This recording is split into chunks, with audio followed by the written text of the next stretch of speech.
Bismillahirrahmanirrahim. Bab umuril iman. Bab tentang perkara-perkara yang mampu menguatkan iman. Saya kembalikan dulu kepada pembahasan di pengantar yang masuk kepada bab ini sebelum saya bacakan nanti tentang pembahasan di bab umuril iman ini, baik ayat Qur'annya ataupun hadis Nabi Muhammad SAW yang dirangkum oleh Imam Al-Bukhari dalam pembahasan ini. Jadi Bapak Ibu sekalian, sebelum membahas tentang hal-hal terkait penguatan iman, saya ingin ingatkan kembali tentang dua hal yang sangat penting. Yang pertama tentang kenapa kita mesti beriman. Ini poin yang sangat penting. Saya ulang, kenapa kita mesti beriman.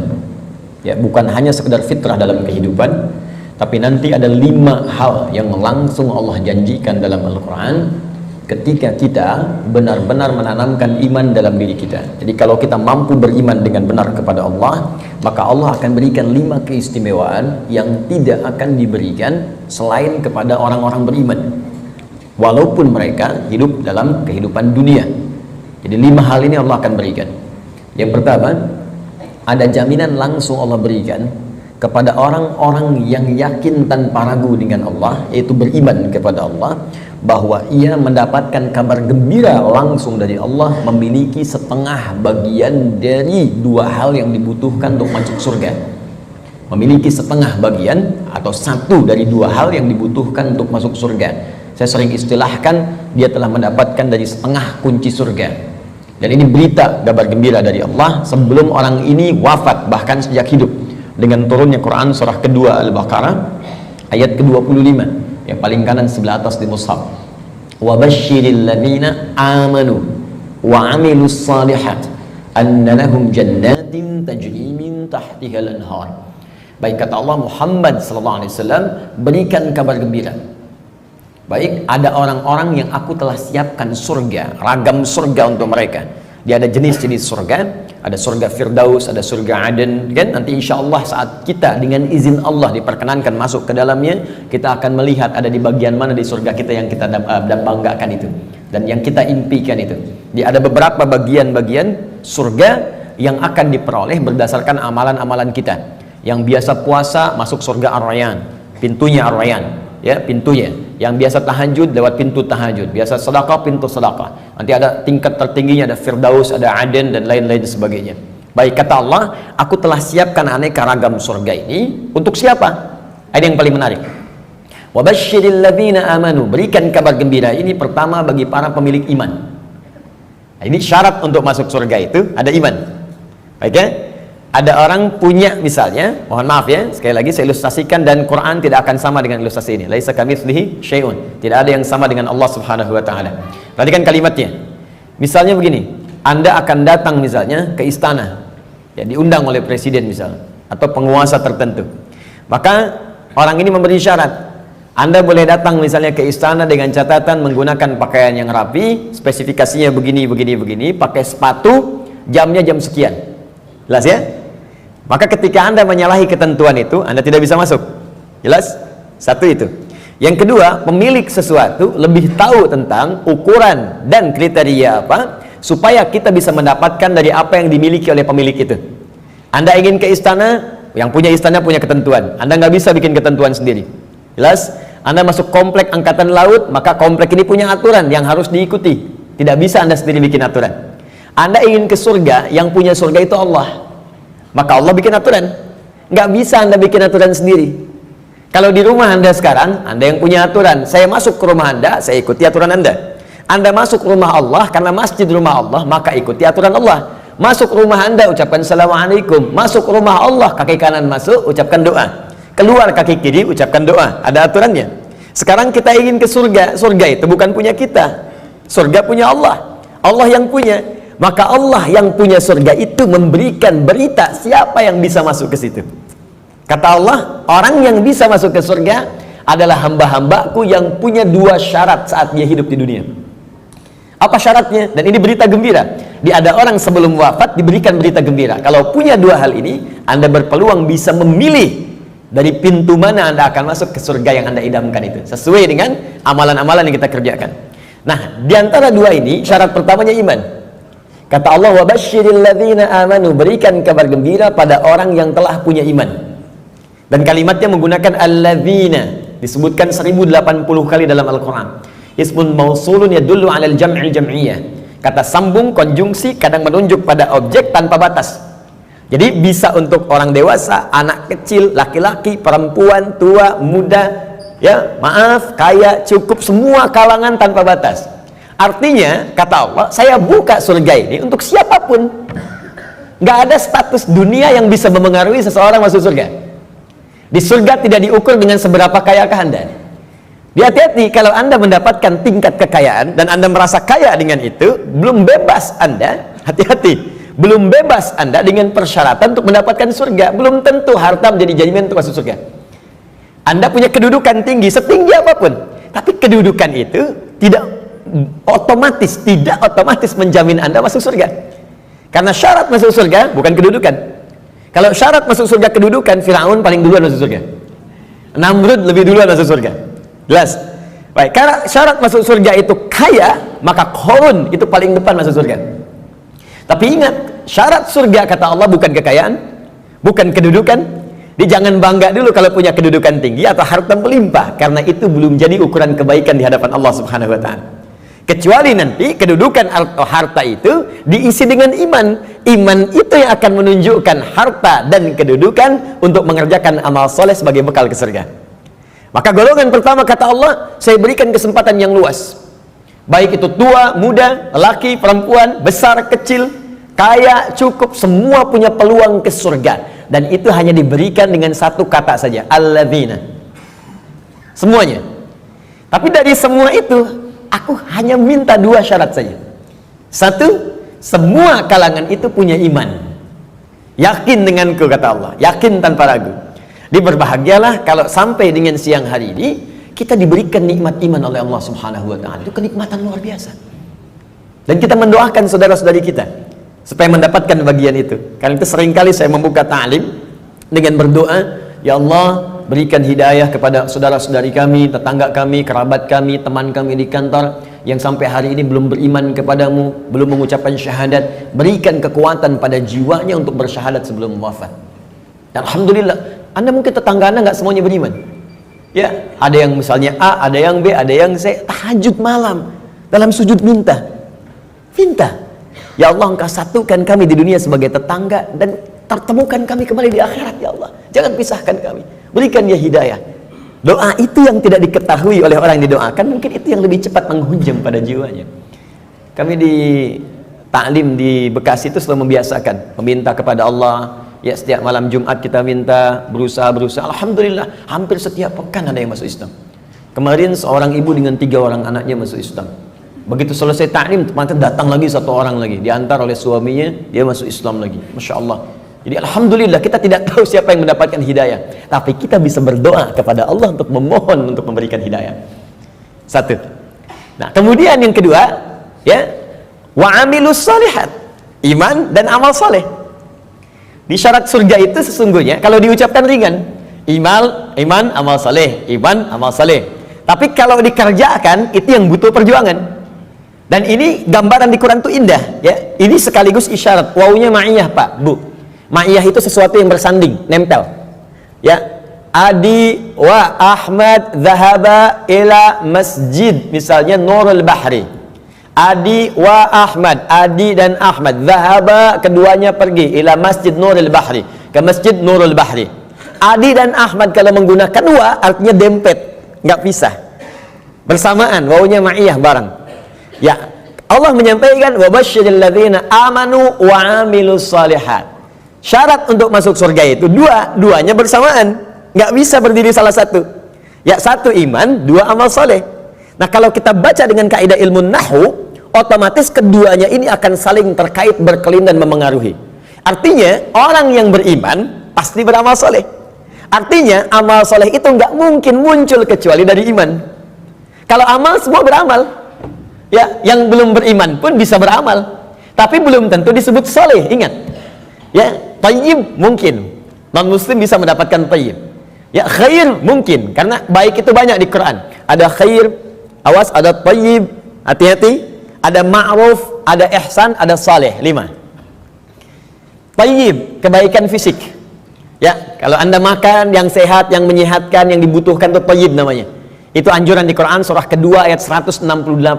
Kata Allah, kalau ingin cari makan, tidak semua yang diinginkan mesti dikonsumsi. Cari yang menyehatkan untuk tubuh. Ya ayyuhan nasu kulu mimma fil ardi halalan thayyiba. Hei semua manusia, ini rumus dalam Al-Quran, universal sifatnya. Kalau Anda ingin menyebar di bumi untuk cari makan, silahkan. Kalau sudah dapat dengan cara yang halal, jangan melanggar ketentuan hukum di mana kamu tinggal. Dapat dari situ, berikan yang bermanfaat untuk tubuh. Tidak semua yang diinginkan itu harus dikonsumsi. Yang dibutuhkan itu yang didapatkan. Haus berarti butuh minuman. Yang penting minum. Gak semua yang diinginkan harus kita minum.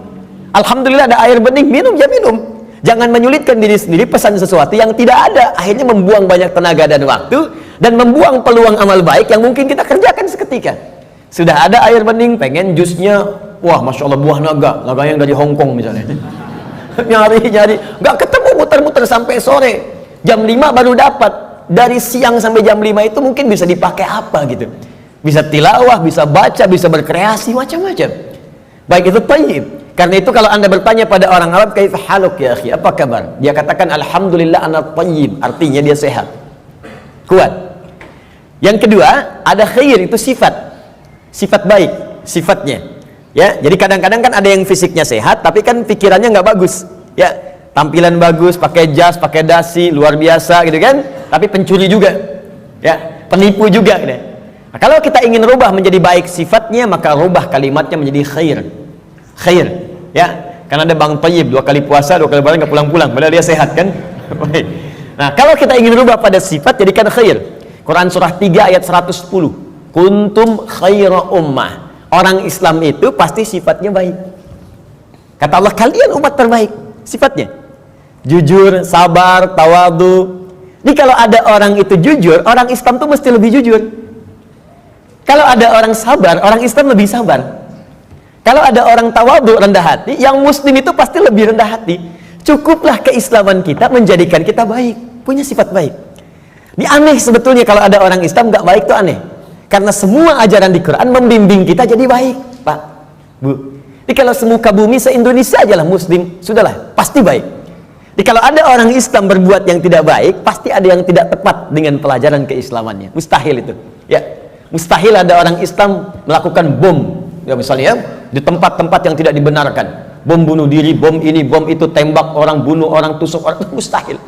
Ya, Quran sih mengatakan orang yang sengaja merencanakan pembunuhan, apalagi kemudian menyebabkan satu orang beriman meninggal, itu sama dengan pesan kapling di neraka jahanam. Buka Quran surah keempat An-Nisa ayat 92 sampai 93. Wa may yaqtul mu'minan muta'ammida fajaza'uhu jahannam. Maka siapapun yang merencanakan pembunuhan, apalagi pada satu orang korbannya orang beriman, maka balasan yang setimpal untuknya neraka jahanam kalau tidak dia bertobat. Ya, wa ghadiballahu alaihi, Allah murka kepadanya, wa la'anahu, melaknatnya, wa a'adda lahu azaban azima, dan dijanjikan di neraka azab yang berlipat lebih daripada orang biasanya, neraka jahanam lagi. Pertanyaan saya, orang beriman mana yang cita-citanya pengen masuk neraka jahanam? Tunjukkan pada saya. Mustahil. Dan bagaimana bisa bertobat kalau saat meledakkan diri itu dia meninggal? Bagaimana bisa tobat? Makanya hati-hati kalau ada ajakan-ajakan tuh lukai orang, tembak orang, bom orang. Saya sering kali sampaikan, dulu pertama bom kejadian, mudah-mudahan tidak pernah terjadi lagi di bumi kita Indonesia ini, insya Allah, ya, Jalan Tamrin tuh meluntuk. Saya di Lampung tuh, orang polos sekali bertanya, Ustaz, apakah bom di Jalan Tamrin termasuk jihad? Fisabilillah. Saya bilang, Pak, sependek pengetahuan saya, jihad fisabilillah itu jihad di jalan Allah, bukan di Jalan Tamrin. Hati-hatilah. Ya. Kita balikan. Jadi satu itu iman, ya. Nah, kaidahnya adalah kemudian kembalikan thayyib, khair. Khair itu baru sifat, jujur itu sifat. Kalau sifat kemudian diaktualisasikan dalam bentuk sikap, maka berubah dari khair jadi ma'ruf namanya. Ma'ruf. Jujur itu sifat, disogok tidak menerima, sikap namanya. Jelas? Jujur itu sifat, diajak korupsi menolak, sikap namanya. Sifatnya khair, sikapnya ma'ruf namanya. Jelas, karena itu khair dengan ma'ruf seringkali disandingkan dalam Al-Quran. Quran surah ketiga Ali Imran ayat 104. Wal takum minkum ummatun yad'una ilal khair wa ya'muruna bil ma'ruf. Hendaklah ada satu komunitas, kata Allah, berhimpun untuk menyebarkan sifat-sifat baik dan saling mengajak pada kebaikan. Bikin komunitas, mengingatkan, ayo baca Quran, one day one juz, one day two juz, ya. Ayo bikin komunitas, bangunin tahajud, bikin komunitas ngajak sedekah, bikin komunitas bersih-bersih di jalan, buang sampah. Itu bagian dari iman. Baik ya. Kemudian Bapak Ibu, tapi ingat, untuk ma'ruf ini berbuat baik bukan hanya melekat pada orang Islam saja. Non-muslim pun banyak yang baik. Silahkan cek, ada non-muslim yang suka nyumbang, ya, bantu bangun jalan, bantu fasilitas, ada fasilitas umum, bantu orang-orang lepas dari kemiskinan, bantu orang-orang kasih obat, ada, baru sampai ma'ruf. Karena itu disebutkan yang keempat, awas, ada sifat kebaikan khusus, yang semua kebaikan itu diniatkan hanya karena Allah. Bantu ini karena Allah, kerjakan ini karena Allah, baik juga, cuma niatnya dikerjakan karena Allah. Pahlawan kita berjuang, Pangeran Diponegoro sampai terakhir Kahar Mudzakkir, ya, yang kemudian diberikan gelar pahlawan. Apa niat sesungguhnya? Kalau Anda buka Riyadhus Shalihin, karangan Al-Imam An-Nawawi, ada 1896 hadis di kitab Babul Ikhlas bagian pertama, maka akar pertama kali untuk meniatkan mereka berjuang, pertamanya bukan untuk mendapatkan urusan dunia, tapi litakuna kalimatullahil ulya. Man qatala litakuna kalimatullahil ulya fahuwa fi sabilillah. Niatnya khusus untuk berjihad di jalan Allah Subhanahu wa taala. Berjuang karena Allah, karena Allah, karena Allah. Bantu orang di kemiskinan karena Allah. Bukan karena pekerjaannya, tapi kebaikan itu dikerjakan karena Allah. Dan merasa diawasi oleh Allah Subhanahu wa taala. Maka yang keempat disebut ihsan namanya. Ihsan. Di hadis Muslim nomor hadis yang ke-8, an ta'budallaha ka'annaka tarah fa illam takun tarahu fa innahu yarak. Engkau mengerjakan semua aktivitas yang baik sebagai ibadah karena Allah, seakan-akan diawasi oleh Allah, merasa diawasi walaupun kau tak mampu melihatnya. Itu terjemah yang baiknya. Merasa bekerja karena Allah, makan karena Allah, minum karena Allah, berbuat baik karena Allah, ihsan namanya. Orangnya disebut muhsin. Kalau empat ini dikumpulkan, badan sehat, sifat baik, sikap mulia, dikerjakan karena Allah, thayyib, khair, ma'ruf, ihsan. Empat ini kalau digabungkan menjadi sholih namanya. Sholih. Maka setiap orang tua meminta kepada Allah supaya anaknya jadi saleh. Ibu bermohon, ya Allah, jadikan saya anak soleh. Kata bapaknya, namanya kan Hasan. Bukan Pak, sifatnya saleh. Semua orang tua, saya belum pernah dengar ada orang tua minta, ya Allah jadikan saya anak yang thayyib, khair. Tidak, saleh, sudah fitrah. Dan itu sudah dimohonkan sejak anak dalam kandungan, kata Allah, sudah fitrah. Itu ada di Quran surah ke-7 ayat 189. Falamma taghasyaha hamalat hamlan khafifa famarrat bi. Falamma athqalat da'awallaha rabbahuma la in ataitana sholiha lanakunanna minasyakirin. Ketika suami istri berhubungan sampai kemudian istrinya mengandung, kandungan ringan sampai dengan berat, tatkala kandungan semakin berat menjelang ke persalinan, kedua orang itu suami dan istri mulai berdoa kepada Allah. Fitrahnya sudah minta, ya Allah, mohon jadikan anak saya nanti saat lahir jadi anak yang saleh. Dengan itu ya Allah kami bersyukur dan akan mengganti semua sakit yang dirasakan oleh istri saya yang sedang mengandung ini. Saleh. Nah, apa yang menyebabkan seseorang soleh terkumpul empat ini? Kata Allah, kalau iman ada dalam dirinya, maka semua pekerjaan dia akan dituntun menjadi soleh. Pekerjaan disebut amal, disatukan dengan soleh menjadi amal soleh. Di iman seseorang itu otomatis akan menuntun seseorang berbuat amal soleh. Jadi kalau ada orang punya iman gak beramal soleh, dipertanyakan bagaimana kualitas iman dalam dirinya, dipertanyakan. Karena otomatis Pak, Bu, kalau ada iman, kata Allah, itu otomatis membimbing dia, mengantarkan pada amal soleh. Makanya orang punya iman itu sering diingatkan ketika akan berbuat amal yang salah. Gak percaya silahkan Pak, keluar dari sini, coba Bapak iseng-iseng pakai sendal orang lain. Ya, jangan diteruskan, iseng aja, misalnya kan, injak gitu kan. Itu pasti hatinya akan berkata, itu bukan punya kamu. Itu imannya mengingatkan. Kalau iman semakin tinggi, Anda keluar dari masjid aja, kaki kanan keluar, ditarik lagi tuh. Anda akan tarik, karena yang keluar itu kiri, masuk kanan. Ke toilet, masuk kiri, keluar kanan. Tuh. Ya, itu semakin tinggi iman, maka iman itu akan mendorong Anda berbuat amal saleh dari ujung kepala sampai ujung kaki. Makanya saya sering katakan, di dalam Al-Quran, jika kita sudah punya iman, maka semua fungsi tubuh kita akan disebutkan imannya dulu sebelum menyebutkan fungsinya. Mata untuk melihat, sebelum melihat imannya dulu. Turun Quran surah 24 ayat 30 untuk laki-laki, 31 untuk perempuan. Qul lil mu'minina yaghuddu min absarihim. Untuk perempuan, wa qul lil mu'minati yaghuddna min absarihinna. Katakan pada pria-pria yang sudah punya iman, imannya dulu. Dan katakan pada perempuan-perempuan yang sudah punya iman, matanya hanya boleh dipakai melihat yang baik-baik saja. Kalau yang dilihat tak baik, maka imannya akan membimbing mata untuk memalingkan ke arah yang lebih baik. Memalingkan pandangan ke arah yang lebih baik disebut dengan ghaddul basar namanya. Anda menatap begini, Masya Allah, tapi yang ditatap istri orang. Maka iman berkata jangan teruskan, palingkan. Ya, proyek yang tidak baik gak akan dilihat. Ya, barang yang bukan milik Anda nggak akan dilihat, palingkan. Gambar-gambar yang tak seronok, palingkan. Jelas ya? Nah, itu iman. Silahkan cek semua fungsi tubuh kita. Itu umumnya sebelum disebutkan imannya dulu. Lisan, Quran surah 49 ayat 11. Itu sebelum disebutkan fungsi lisan, iman dulu. Ya ayyuhalladzina amanu la yaskhar qaumin qaum. Ayat 12-nya, ya ayyuhalladzina amanu la yaghtab ba'dukum ba'dha. Pokoknya setiap tubuh ini mau bergerak, iman dulu. Ingin memberikan isyarat agar iman itu memiliki fungsinya untuk mengerjakan amal soleh. Kenapa diminta beramal soleh? Supaya masuk surga, itu Pak. Dan supaya kita nggak capek, diberikan setengahnya oleh Allah, tinggal setengah lagi. Jadi sebetulnya Allah ingin hambanya itu masuk. Cuman karena hikmah kehidupan menjadikan kita mesti berikhtiar, saking baiknya Allah dikasih setengah. Ayo setengah diambil. Bahkan setengah ini diberikan dalam kandungan. Cuman sayang, fa'abawahu yuhawidani au yunasrani au yumajjisani. Lahirnya kan fitrah, ada iman dalam dirinya, makanya dia mencari Tuhan. Cuman sayang, lingkungan yang merubah dia menjauh dari Allah.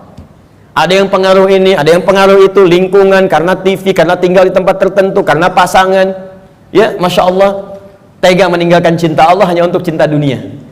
Tega meninggalkan cinta Allah hanya untuk cinta manusia. Padahal manusia itu mati, Allah selalu hidup. Ya, bayangkan.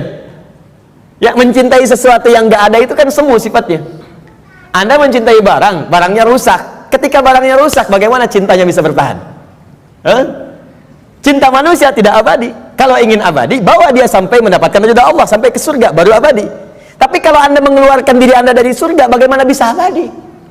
Ya, aku mencintaimu dengan syarat engkau pindah agama. Begitu pindah, meninggal. Cinta nggak dapat, surga cuma mimpi. Ya, Pak? Jelas ya?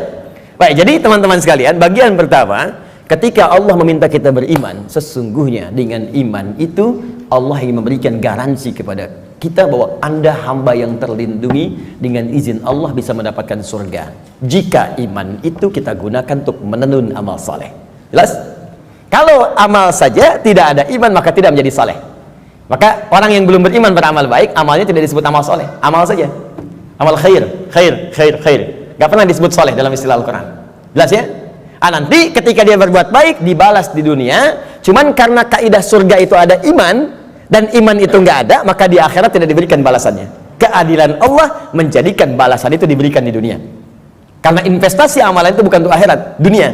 Karena niatnya dunia, dikasih dunia.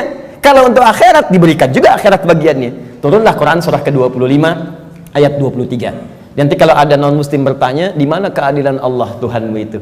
Jadi kalau ada orang nggak beriman berbuat baik nggak masuk surga.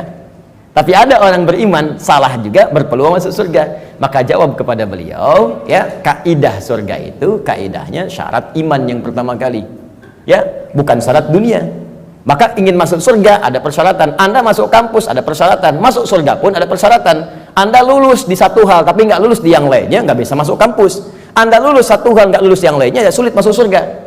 Karena syarat surga beda dengan kampus. Syarat surga yang pertama itu adalah iman. Tapi saking adilnya Allah, kebaikan dia di dunia dibalas oleh Allah dengan cepat saat dia hidup di dunia. Maka turun ayat, wa qadimna ila ma'amilu min amalin faja'alnahu haba'an manthura. Jika ada orang belum beriman berbuat baik, kata Allah, saya akan cepat balas kebaikannya saat di dunia. Cuman karena amalan itu bukan amalan surga, maka saat ke akhirat nanti itu hanya akan jadi debu yang berterbangan yang hanya dia tatap saja. Jelas sampai sini? Dan ini ayat turun karena pertanyaan Sayyidah Aisyah radhiyallahu taala anha kepada Nabi, ya Rasulullah, si fulan orang baik, suka berbagi, cuman nggak beriman sampai saat ini. Bagaimana statusnya? Turunlah kemudian ayat ini. Jelas? Jadi kalau ada yang bertanya lagi sekarang, katakan Anda terlambat Pak, 15 abad yang lalu sudah ada pertanyaan Sayyidah Aisyah tentang itu. Turun ayat begini, sampaikan dengan sebaik-baiknya dengan cara yang paling lembut. Jelas? Satu, kenapa kita beriman? Pertama, karena ada kasih Allah pada orang beriman untuk menempatkan di tempat terbaik saat dia pulang kepada Allah Subhanahu wa taala. Dua, saya agak cepat. Orang beriman dijanjikan oleh Allah akan memiliki ketenangan dalam hatinya. Secara singkat, orang beriman itu Allah akan berikan ketenangan pada jiwanya, tenang gitu, damai hidupnya. Jaminannya ada di Quran surah ke-48 ayat yang keempat. Walladzi anzalas sakinata fi qulubil mu'minin liyazdadu imanan ma'a imanihim. Dialah Allah yang akan menanamkan ketenangan pada jiwa orang-orang beriman supaya dia yakin dengan keimanannya. Nikmat juga beriman. Jadi tambah lagi imannya, tambah lagi imannya. Ini kata Allah, orang beriman itu pasti tenang. Dan ketenangan itu mahal, Bu. Sulit dicarinya. Ibu silahkan cari harta dengan suami, sekaya apapun, sulit membeli ketenangan itu nggak ada. Ada toko yang jual ketenangan? Nggak ada. Dan mahal, mahal. Kalau nggak percaya begini, Bu ya, saya berikan pilihan, tapi ibu, bapak jangan pilih yang ketiga ya, terutama ibu. Ya, jangan pilih yang ketiga. Kaya tapi gelisah atau miskin tapi tenang. Ayo. Nggak ada pilihan ketiga dan nggak usah maksa. Kaya tapi gelisah atau miskin tapi tenang. Pilih mana? Tuh. Kan? Banyak orang kaya tapi nggak tenang. Ada yang bunuh diri, ada yang tembak diri sendiri, ada yang lompat ke depan rel kereta. Ada yang saking kayanya bingung, akhirnya nanam cabai, cuma bikin kangkung, metikin cabai, metikin tomat. Terus Anda ngapain? Kalau cuma numpukin harta buat metikin tomat, petani kita nggak kaya-kaya amat bisa metikin tomat juga. Coba lihat, Anda bayangkan. Jadi tidak selalu Bapak Ibu sekalian kekayaan itu bisa berkonotasi seimbang, equal misalnya dengan ketenangan, belum tentu. Tapi iman itu jaminan dari Allah, orang beriman itu pasti tenang. Ada kedamaian dalam jiwanya. Enak gitu. Bahkan kalau sudah dapat halawatul iman, bukan cuma kedamaian, Allah akan berikan ketenangan dalam kehidupannya dalam bentuk keamanan, aman dari gangguan, tenang, nikmat. Maka diturunkan oleh Allah Quran surah ke-18 ayat 13. Saking tenangnya, tidur di gua aja enak. Bayangkan, gua loh, fasilitasnya tahu sendiri lah. Di gua ya sudah, maaf, cahaya sudah terbatas, hampir tidak ada. Makanan bagaimana mendapatkannya, tempat tidurnya kemudian juga pasti keras. Tapi kok bisa ada yang tidur di gua selama 309 tahun? Saking enaknya tidur, gak ada yang ganggu, Pak. Bu, nikmat. Ya, yang memberikan nikmatnya Allah, miring kanan kiri, matahari diatur oleh Allah, terbit di sini, terbenam di sini, selalu tersinari di dalamnya. Sehat-sehat aja. Bangun 309 tahun, Anda bayangkan? Ya, ada orang sekaya-kayanya baru 3 menit udah bangun lagi. Pling, telepon muncul. Di pejabat memang bagus, kedudukan tinggi, tapi setiap 3 detik kerja ini, kerja itu. Baru tidur sebentar, bangun lagi. Pak, ada kejadian begini, bangun. Ini 309 tahun tidur cuman di gua. Fasilitas hampir nggak ada, tapi jaminan itu ada. Maka di ayat 13 di surat Al-Kahf, surat gua, ya. Nahnu naqussu 'alaika naba'ahum bil haqq. Innahum fityatun. Belum selesai. Amanu bi rabbihim wazidnahum huda. Kata Allah, kami akan kisahkan pada Anda tentang kisah yang sebenar-benarnya, tanpa dikurangi, tanpa ditambahkan. Sebenarnya hak. Jadi ada sidqun, ada hak. Kalau sidqun, ma yahtamilu sidqa wal kadzib. Kadang benar, kadang tidak. Tapi kalau hak pasti benar, nggak bisa ditolak. Matahari terbit di timur, terbenam di barat, hak. Karena itu semua yang hak sumbernya hanya kepada Allah. Al-haqqu mir rabbika fala takunanna minal mumtarin. Al-Baqarah 149. Al-haq. Nah, sekarang kembalikan. Kata Allah, kami akan kisahkan pada Anda kisah yang sebenar-benarnya. Ya, tanpa kamuflase, tanpa rekayasa. Innahum fityatun. Kisah tentang para pemuda yang berlindung di gua. Diberikan oleh Allah keamanan, dikejar-kejar. Bukan sekedar dipersekusi, bukan sekedar diintimidasi. Ya, maaf, bisa dieksekusi. Berlindungnya di gua. Tapi nikmat sekali di gua itu. Bisa tidur enak, nyaman, makan juga kenyang, langsung diisikan di perutnya. Tidur bolak-balik, gak ada yang ganggu. 309 tahun Anda bayangkan. Salatu mi'atin wazdada tis'a. 309 tahun. Siapa mereka? Innahum fityatun. Sungguh mereka itu para pemuda. Tapi bukan pemuda biasa. ada sesuatu yang melekat pada dirinya. Amanu, yang sangat beriman kepada Allah. Pesan ayat ini, ya, kata para pakar Al-Quran, sesungguhnya ingin memberikan pesan pada generasi mendatang. Jadi ada kaidah di tafsir itu begini, kalau nggak disebutkan siapa orangnya, kapan kejadiannya, maka pesan yang berlaku di ayat itu akan terulang kemudian di masa-masa yang akan datang dengan konteks yang berbeda. Anda sekalipun tinggal di rumah yang sempit, terbatas sifatnya, keadaannya tidak seperti yang lain-lain. RS7, ruangan sangat sempit sekali sehingga selonjoran saja susah, gitu kan? Ya. Tapi kalau ada iman dalam jiwa kita, itu bisa nikmat saja. Dibandingkan tinggal di tempat yang mewah luas, tapi iman nggak ada, kegelisahan itu muncul. Jadi orang beriman itu nggak akan disekat oleh dunia. Tinggal di kontrakan nikmat, di rumah yang luas nikmat, jadi kaya nikmat, cukup hidup juga nikmat aja. Ya, pokoknya beriman itu indah, nikmat itu. Jadi kalau kita beriman sampai saat ini dan tidak menikmati kehidupan kita, dipertanyakan ada apa yang salah dengan iman kita. Kata Allah, beriman itu nikmat, tenang hati. Jadi kok rumah mewah, mobil banyak gitu kan, ya lihat mendung aja sedikit udah bikin status. Mendung ya, kayak suasana hatiku. Apa yang mau dicari? Ya, coba lihat. Sekali-kali saya tuh jarang berinteraksi dengan media sosial. Cuman kalau udah lihat, saya lihat nih, ada teman-teman official lihat, misalnya, saya suka kadang-kadang suka nggak betah ngelihat ini. Ini orang kenapa hidupnya? Dikit-dikit ngeluh gitu kan? Maunya apa? Ya, belum musim hujan minta hujan, dikasih hujan minta jangan hujan. Maunya apa gitu? Ya, kenapa kita nikmati aja? Iman itu indah, iman, wah masya Allah. Kasih hujan, alhamdulillah, banjir pakai berenang. Jadi solusi. Jadi itu teman-teman sekalian ya. Selanjutnya ada jaminan Allah yang selanjutnya ya, orang beriman pasti bahagia kata Allah dan cenderung sukses. Tidak cukup dengan amin, nanti kita belajar dulu. Turun Quran surah ke-23 ayat 1. Qad aflahal mu'minun. Qad aflahal mu'minun. Orang beriman itu dijamin oleh Allah. Saya artikan dijamin karena kalimatnya menggunakan qad, harfu tahqiq, huruf jaminan. Qad, harfu tahqiq, huruf jaminan. Qad aflahal mu'minun. Orang beriman pasti menggenggam kebahagiaan dan kesuksesan. Aflah itu dari kata falah. Kalau di bahasa Inggris, di kamus bahasa Inggris itu diartikan success and happiness.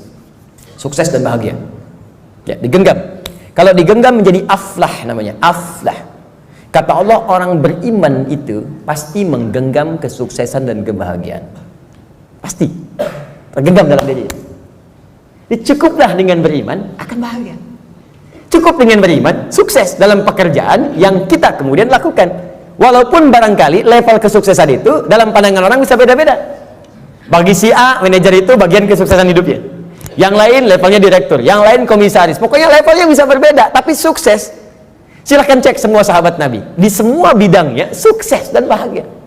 Ali bin Abi Thalib dengan pengajar, cita-citanya menjadi pengajar dan menikmati itu, walaupun kekayaan secara kekayaannya, ya sifat materinya mungkin terbatas, tapi beliau merasakan kebahagiaan dan merasakan kesuksesan dengan itu.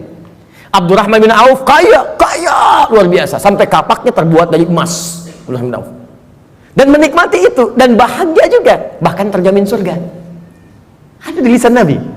Utsman demikian, Abu Bakar demikian. Anda bayangkan, dari yang pengusaha, diplomat, birokrat, pengajar, dosen, ada semua, perawat, ada semua levelnya dan bahagia beriman, padahal sebelumnya jahiliyah. Bayangkan, perusak, kriminal, macam-macam, tiba-tiba turun iman, diambil iman itu dengan bimbingan Al-Quran dan petunjuk Nabi lewat sunnahnya, dipraktekkan itu dan bahagia hidupnya. Coba cek. Jadi sebetulnya yang bahagia itu ungkapannya sederhana. Bahagia itu sederhana ketika iman tertanam dalam jiwa.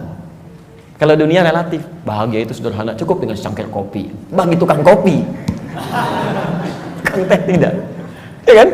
Bagi yang minum teh, yang minum kopi tidak. Nah, jadi teman-teman sekalian, iman. Nah sekarang maksud saya begini, kita ingin evaluasi. Kalau sampai siang hari ini iman yang sudah Allah tanamkan di jiwa kita belum sampai melahirkan hal-hal tadi, maaf ya kalau bicara surga belakangan, karena itu hak prerogatif Allah Subhanahu wa taala. Kita hanya berikhtiar. Apakah iman itu sudah membuat diri kita tenang? sudah membuat kita bahagia? Apakah iman itu sudah membimbing kita sukses dalam hidup? Dan puncaknya, apakah iman itu sudah membimbing kita beramal soleh? Jangan-jangan beriman masih salah, padahal namanya soleh, kan?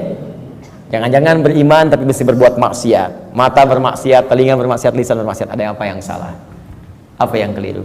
Maka Al-Imam Al-Bukhari mengumpulkan hadis-hadis Nabi untuk mendapatkan petunjuk dari hadis-hadis itu, bagaimana mengerjakan amalan-amalan yang bisa menguatkan iman sehingga iman kita membimbing kita untuk beramal soleh. Maka muncullah bab ini, bab umuril iman.